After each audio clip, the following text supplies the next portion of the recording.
Hi, this is Rick Horton. This is my EDL 851 case study. Identification and problem analysis. What do you know? What do we need to know? And to identify the problem. Crestview Elementary is a rural school. Jean Wilson is a principal there. This is her third year. She spent 13 years as a teacher in the same district. She was cautious about making change. Her first as a principal, didn't want to rock the boat. At the school, attendance is good, test scores is good, and the parents and committee are pleased with the school.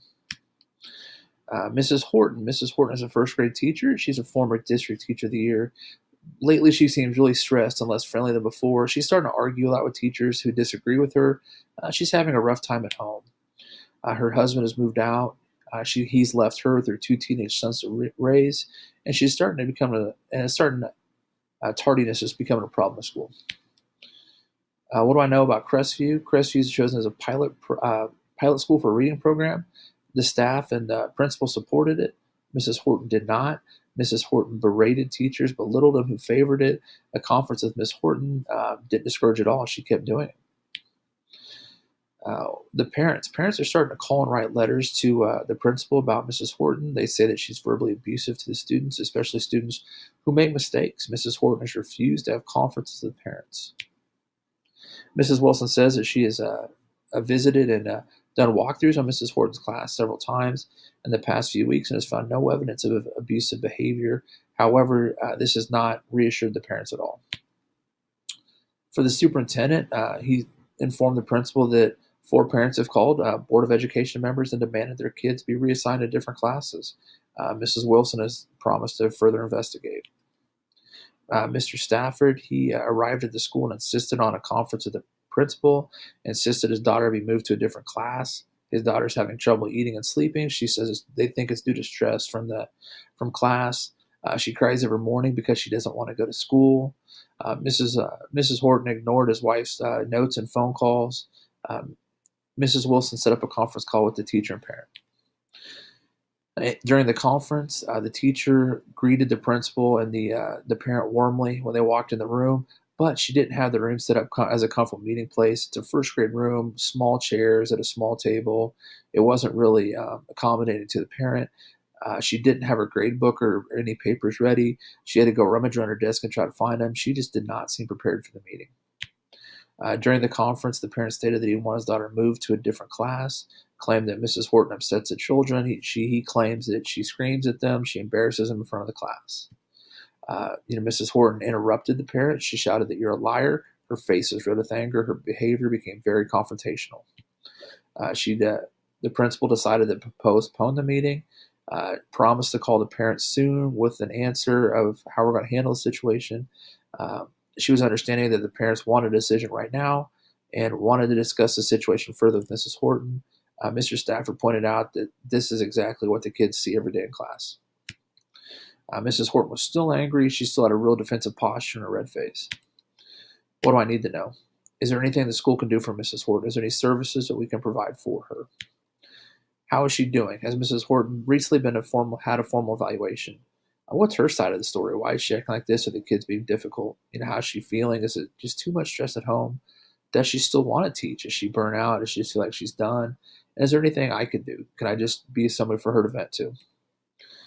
What's our board policies? What's the policy on switching students in classes? Can it be done? Well, obviously, we don't want to create too much of a hassle and too much of a flow of kids trying to change.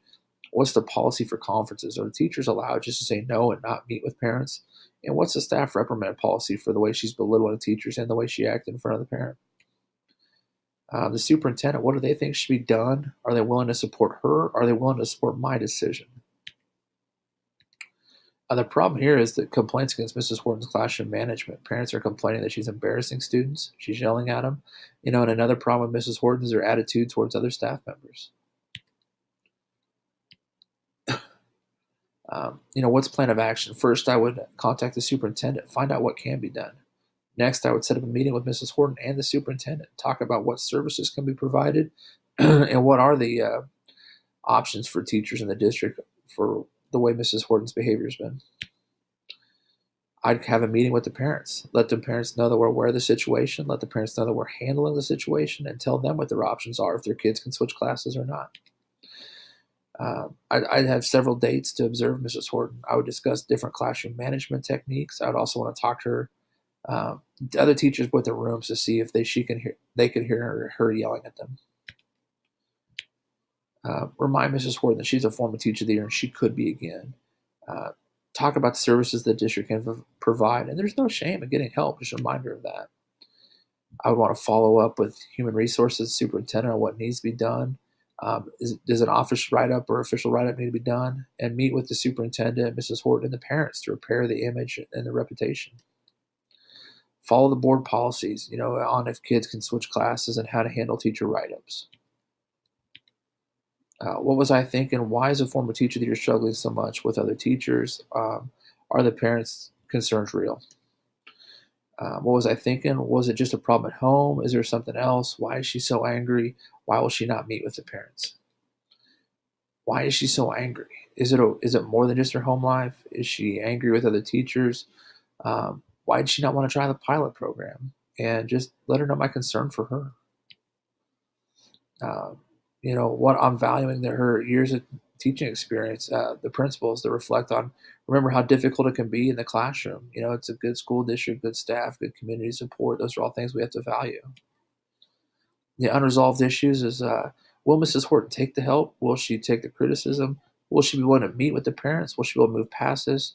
And how are her boys at home doing? Let's not forget about them. That's also an important part of the story. As an educational leader, the building level applies knowledge promotes the success of every student by acting with integrity, fairness, and in an ethical manner.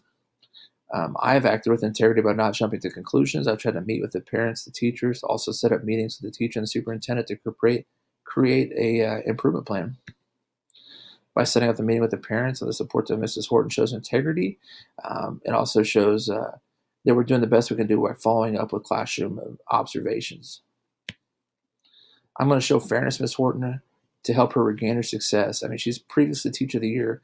I want to show fairness to her. I want to listen to the parents, follow the board policies on switching students to a different class. And I'm going to demonstrate that I acted ethically by following the board policies, listening to the recommendations of the HR, the superintendent, and only talking about Mrs. Horton's personal life if she's willing to. That's all I got. So thank you very much. It's been a great semester.